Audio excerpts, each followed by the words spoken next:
Hello, welcome to Nina's Knots Crochet. I'm Lynanne. If you're new here, hi, thanks for stopping by, checking out my channel. My channel, it's all about crochet.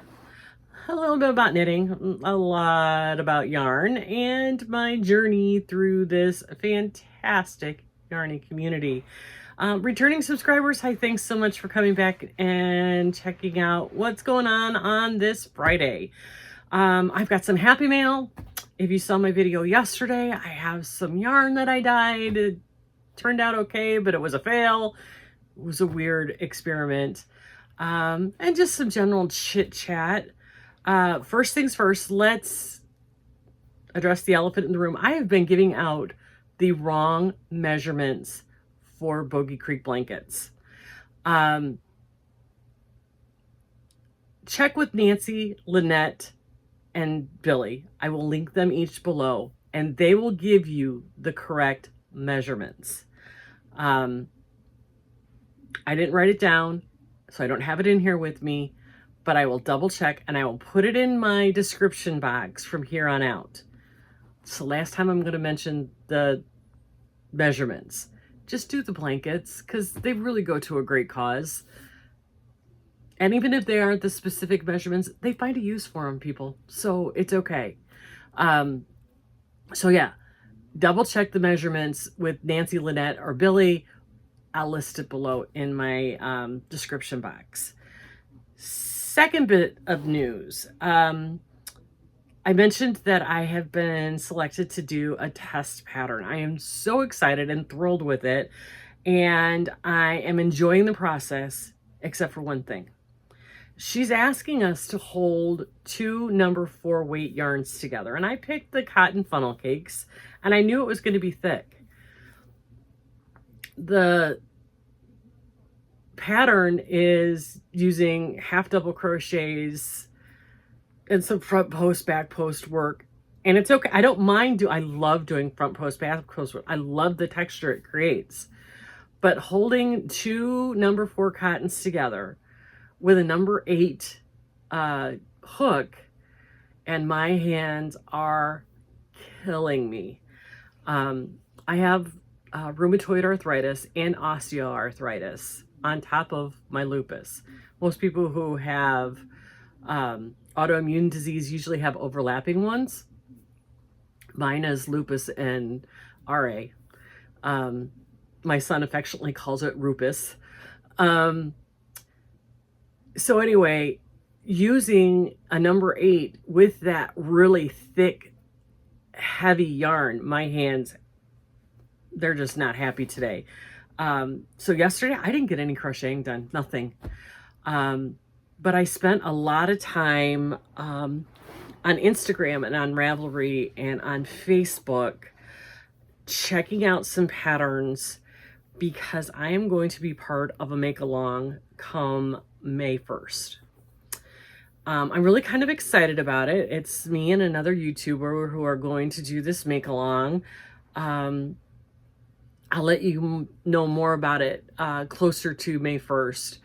But I spent a lot of time doing research on what I want to do and where to go with it. So that's what I did yesterday. I spent an inordinate amount of time down the Instagram rabbit hole for patterns. I found some really awesome pattern designers on Instagram that I didn't even know existed, and I'm thrilled. I can't wait to get started on some of their projects. Some of them are paid projects, some of them are free projects on their blogs.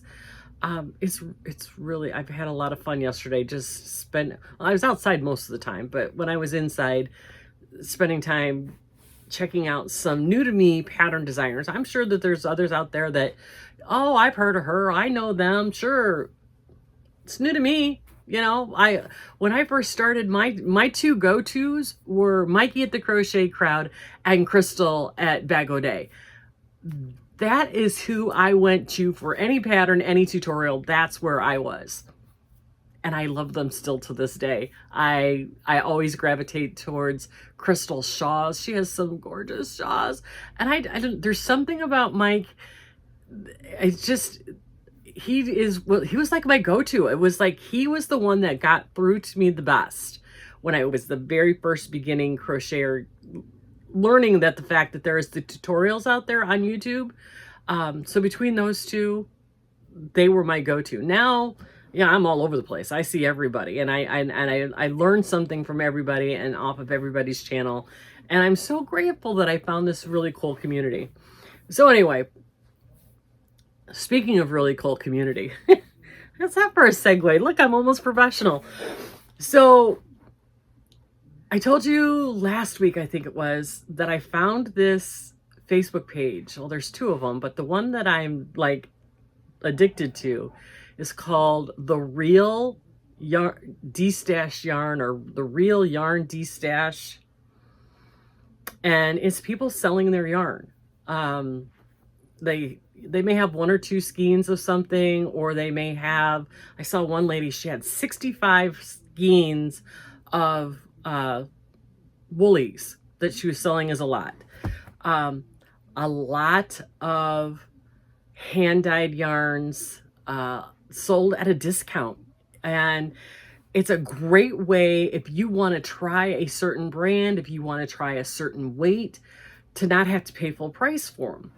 So I did get down that rabbit hole, and I got a package yesterday, and in it I got some yarn. And this is the first time I have ever owned, other than this one, my little mini.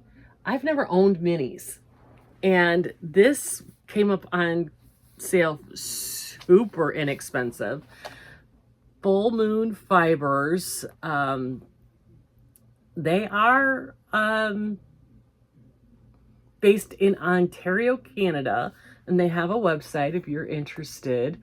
The yarn itself is called their Solar Sock Mini Set Skeins, second voyage. 80% superwash merino, 20% nylon, 2-ply. You know, these are just cute little minis. I want to start collecting little minis so that eventually I'll have enough to make a real cute scrappy blanket out of merino. And this price was so cheap that it was like, yeah, you know, because you see these on some of the manufacturer sites, and these little, you know, 5 skein sets are, you know, $80. Sometimes, you know, maybe less than that sometimes. I got this less than 20 bucks. And I thought, you know, it's so cute, and I love the colors. I mean, look at this. Isn't that pretty? And I love this dark teal too. And the yarn it's not super scratchy. You can feel the wool in it, but I like it. I love merino wool.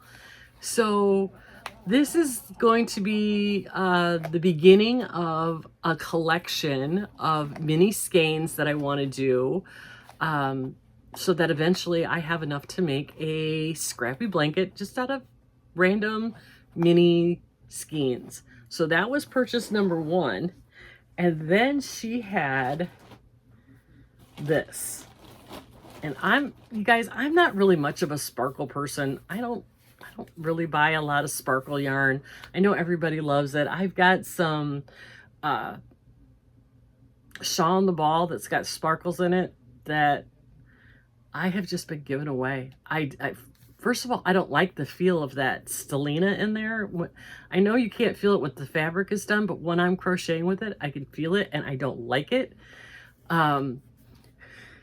But this just spoke to me. I love these colors in this, and the sparkle. And this is called Midnight Cravings Yarn Company.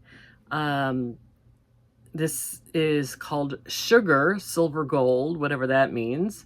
84 superwash merino, 16% stellina. There's 425 yards. It's probably a number 1 with that. And the colorway is called Geode. And doesn't that look like a geode from the inside? I adore this. And I got 4 of these. And I can just see the beautiful wrap that I can make with this gorgeous yarn. And I am so, and this was it. This was pretty inexpensive too, considering. I didn't pay full price for these. I think I paid maybe $15 a skein for these. And it's nice yarn. It's soft. You can't feel the sparkle in there. There, you can see the sparkle shining in there. I love the teals and the purples and the mauve and the gray. It's just, oh, it's so pretty. And you know, if I would have seen this in the store at full price, I know darn well I wouldn't have picked this up.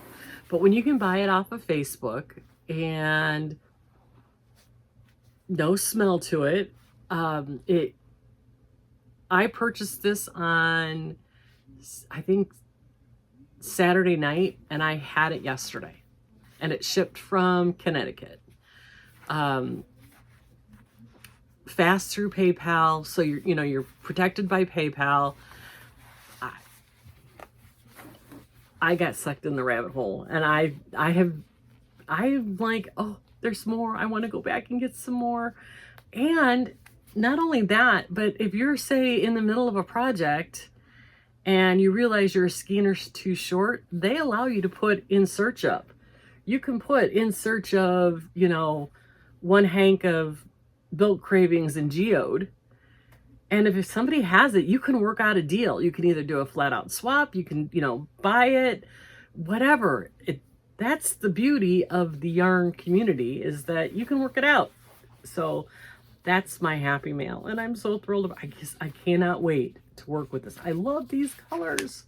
They're so pretty. But anyway, so that is my happy mail. On to my... well, I'm not going to call it a complete failure, because it kind of came out pretty. If you saw my video yesterday, I tried to dye some Kubu using food coloring. Now, Kubu is a cotton bamboo blend, so it's plant-based. And I had seen some videos where they said you have to soak it in salt water, and then you rinse it out, and then you can start the dye process. And the girl who did it, her yarn came out beautiful.